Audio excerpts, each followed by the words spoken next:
Eiropas Savienības kohēzijas fonda ietvaros turpinās jaunu attīrīto notekūdeņu izvadu izbūvi jūrā pie Liepājas attīrīšanas iekārtām. Darbus veic akciju sabiedrība UPB sadarbībā ar SIA BGS. Un šobrīd var teikt, ka grūtākais posms ir paveikts, izvads jūrā izbūvēts. Tas nozīmē, ka ir paveikti aptuveni 90% no visiem veicamajiem darbiem. Jā, to mēs varam tā ar lepnumu pateikt, ka ir izdevies. Jūras daļa ir pabeigta, pārbaudīta, ka viss kārtībā. Arī BGS apliecina, ka caurule ir samontēta, ieguldīta, pievienota un pārbaudīta. Grūtākais bija nevis pats darbs, bet gan spēja noķert bezvēja dienas, kad varēja strādāt. Трудности довольно предсказуемые. Это непредсказуемая лепойская погода. То есть, конечно, такого, чтобы целую неделю была хорошая погода, не было ни одного раза. То есть мы сидели и реально ждали погоду. А других трудностей, которые там мы не думали, что так получится, практически не было. Francijā ražotās 1000 mm caurules krastā montēja vairāk kā 100 metru garumā, tad ar pontonu palīdzību nogādāja vajadzīgajā vietā, nogremdēja un pievienoja. Lai arī pieredze zemūdens montāžas darbos jau bija, tika liela diametra un tādā apjomā darbi bija pirmo reizi, bet veiktās pārbaudes liecina, ka viss noticis veiksmīgi un darbs paveikts kvalitatīvi. Grūtāk bija ar pēdējo cauruli, kura gan bija īsāka, bet tā bija aprīkota ar difūzeriem, jeb iekārtām, caur kurām attīrītais ūdens izplūst. Последний участок, он был самый короткий из всех участков, которые мы уложили, там порядка 58 метров. Но он был, конечно, самый сложный. За счет чего самый сложный? Во-первых, количество стыков было довольно большое, участки короткие. И потом центр тяжести был у нее высоко. За счет диффузоров, высота диффузоров где-то около 3 метров.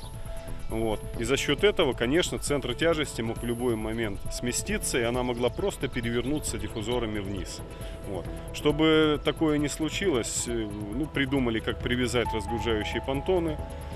Правильно ее вывесили, но, естественно, когда ее отводили от берега, она была гораздо тяжелее, она сразу не начала плавать. Но эта проблема даже не в том, что мы неправильно спланировали. Проблема в том, что в момент, когда мы ее уводили от берега, в море стало очень мелко здесь. Упала вода, и песок непосредственной близости положило так, что реально там глубина была только полметра, а местами даже меньше. Из-за этого, конечно, у нас были проблемы ее вывести на плав. Когда она начала плавать, то дальше уже никаких проблем не было. Трубу мы перетянули в нужное место. Также ее выставили на якоря и потом, медленно затопив, опустили на грунт и состыковали. Šobrīd turpinās darbi krasta daļā, kur jāizbūvē aptuveni 150 metrus garš cauruļvads un pieslēgums attīrīšanas iekārtām. Tas jau mazāk sarežģīti, tas jau nav ūdenī, tā kā it kā var redzēt, ko darām, kā mēs būvējam, tā kā, samēri tas ir, teiksim tā, lietas, ko mēs parasti darām. Tā kā Liepājas attīrīšanas iekārtās notekūdeņus attīra ar bioloģisko metodi, tad procesu nevar apstādināt un ir likvidēti visi līdzinējie izvadi. Tādēļ visi būvniecības darbi notiek nemirkli, nepārtraucot Liepājas notekūdeņu attīrīšanu, un tas nav viegli. Ja ņem pēc apjomiem, tad izdarīs 90%, palikuši tikai 10% kā no viss tā. Šeit jau ir tas, kad jebkuros laikos ar iepriekšējais reizes būvējot, tā sarežģītība ir tur, kad celtniekam mēs mūžīgi esam kā traucējuši tādēļ, ka pienākums ir attīrīt ūdeni un tā pašā laikā pienākums viņiem ļaut strādāt. Un te tas mazliet ir daži tādi knifi, kuri ir tā, ka tev jāuzstājas ir paralēli darbs, nepārtraucot iepriekšējo darbu. Šeit mums ir tāda palīdz ir pieslēgt pie kameras K1 pārslēgšanas kameras jauno cauruļu vadu, tas ir jāizdara tā, lai nepārtraukt veco darbu un netraucētu viņiem. Jo šobrīd mēs strādājam ar veco izvadu vēl jūrā, jaunais, lai gan viņš ir gatavs, bet nav vēl pieslēgts.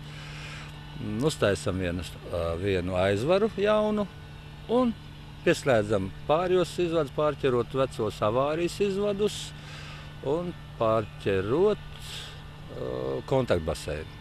Tad, kad tie visi ir pieslēgti, tad mēs vienkārši atveram aizvaru un palaižam uz jauno vadu, tas ir viss.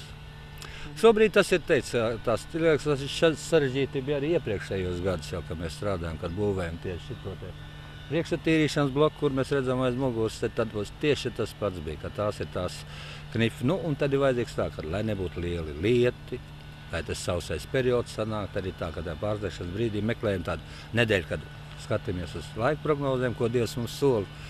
Un, lai nebūtu lietas, tad viss ir kārtībā. Plānots, ka darbus pabeigs augustā, kad jauno izvadu nodos eksploatācijā. Attīrīto notekūdeņu izvadu izbūve jūrā ir daļa no Liepājas ūdens īstenotā Eiropas Savienības kohēzijas fonda projekta Ūdens saimniecības attīstība Liepājā 3. kārta. Projekta kopējais finansējums ir 13,36 miljoni, no kuriem Eiropas Savienības kohēzijas fonda līdzfinansējums ir aptuveni 90%, bet Liepājas pilsētas pašvaldības ieguldījums ir 1,38 miljonu latu. Savukārt Sijā Liepājas ūdens seks PVN izmaksas par kopējo summu 2,94 miljonu latu apmērā.